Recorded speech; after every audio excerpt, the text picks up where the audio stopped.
అందరికీ నమస్కారం అండి. ముందుగా ఆలస్యానికి మన్నించమని కోరుకుంటూ, రజాకార్ ఈ చిత్రంలో ఒక బతుకమ్మ పాట రాయడం జరిగింది. చరిత్రలో జరిగిన ఒక అత్యంత హృదయ విదారకమైన ఒక సంఘటనకి అక్షర రూపాన్ని ఇచ్చే అవకాశాన్ని నాకు అన్న యాట సత్యనారాయణ కల్పించాడు. ఆ పాట ఇప్పటికే జనాలు చాలా ఆదరించారు. నాకు సినిమా రంగం నుంచి కాదు, బయట మేధావుల దగ్గర నుంచి, మిగతా సామాన్య జనం దగ్గర నుంచి కూడా అత్యద్భుతమైన ప్రశంసలు కూడా వచ్చాయి. దానికి మరొకసారి యాట సత్యనారాయణకి, ప్రొడ్యూసర్ నారాయణ గారికి ప్రత్యేక ధన్యవాదాలు తెలియజేసుకుంటూ, ముఖ్యంగా యాట సత్యనారాయణ గురించి చెప్పాలి. తెలుగు చలనచిత్ర రంగంలో యాటన్న తెలుగు చలనచిత్ర రంగంలో ఈ చిత్రం నుంచి యాట వేట మొదలైందని చెప్తా నేను.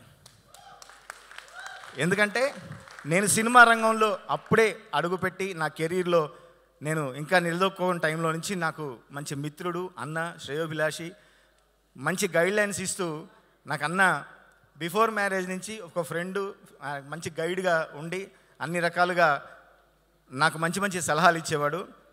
లేట్గా వచ్చాడు కానీ లేటెస్ట్గా అన్ని సబ్జెక్టులు ఉన్నాయి. ముందు ముందు ఖచ్చితంగా మంచి సినిమాలు తీస్తాడు. అన్న, మా యాట సత్యనారాయణకు అవకాశం ఇచ్చినందుకు మీకు కూడా ప్రత్యేక ధన్యవాదాలు తెలియజేసుకుంటున్నా. అట్లాగే బీమ్స్ గురించి మాట్లాడాలి. నా మిత్రుడు, సంగీత దర్శకుడు. ఈ సినిమాలో పాటలే కాకుండా ఆర్ఆర్ కూడా అత్యద్భుతంగా చేశాడు. నేను ఆర్ఆర్ జరుగుతున్న టైంలో సినిమా కొన్ని సన్నివేశాలు చూడడం జరిగింది. చాకలియాలమ్మ సన్నివేశం కానీ, సినిమా ఓపెనింగ్ కానీ, ఆ తర్వాత నిజాం ఇంట్రొడక్షన్ కానీ, ఇట్లాంటి సన్నివేశాలు కొన్ని చూపించాడు అన్న. నాకు చాలా అద్భుతంగా వచ్చింది సినిమా కానీ, ఆర్ఆర్ కానీ ఎంతో అద్భుతంగా ఉంది.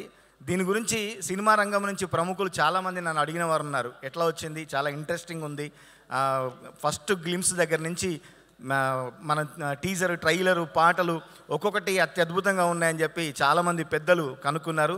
ఈ చిత్రం గురించి బయట మంచి పాజిటివ్ బజ్ ఉంది. మీరు అనుకున్నట్టుగానే మంచి సినిమా కాబోతుంది. ఒక మంచి చిత్రాన్ని తీసాము, మంచి చిత్రంలో పనిచేశాను అని చెప్పి ఒక ఆనందం అయితే ఉంది. బీమ్స్ గురించి మరొకసారి నాకు ఈ అవకాశం ఇచ్చినందుకు థ్యాంక్స్ చెప్పుకుంటూ, ఈ చిత్రంలో ముఖ్యంగా సుద్దాల అశోక్ తేజ్ అన్న, మాకు సీనియర్, మాకు దారులు బాటలు వేసినటువంటి గేయ రచయితలు. అన్న ప్రాణం గడ్డిపోస అనుకో అన్న ఒక పాటలో ఒక అద్భుతమైన లైన్ రాశాడు. అది మనం చరిత్ర తెలిసి పురాణాల మీదనో చరిత్ర మీదనో అవగాహన ఉంటే తప్ప అట్లాంటి లైన్ రాయలేము.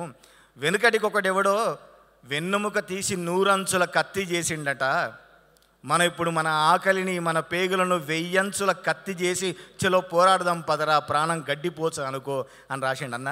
అన్న సుద్దలన్న, నిజంగా మీరు ఎక్కడన్నా మీ చేతిని ముద్దాడాలనే ఉంది నాకు. అంత అద్భుతమైన గేయ రచయిత అన్న. వెనకట దదీచి అనే ఒక ముని తన వెన్నెముకను తీసి వజ్రాయుధంగా మార్చిండు అన్న ఆ పాయింట్ని ఎంత అందంగా, ఎంత సులభంగా ఒక్క లైన్లో రాశాడు అన్నకి. తర్వాత ఈ చిత్రంలో బిట్ సాంగ్స్ రాసిన నా మిత్రుడు, మరో మిత్రుడు శ్రీనివాస మౌలి గేయ రచయితకి, వీళ్ళందరికీ ప్రత్యేకంగా ధన్యవాదాలు తెలియజేసుకుంటూ, మరొకసారి ఆలస్యానికి క్షమించమని కోరుకుంటూ విరమిస్తున్నా. Thank you so much.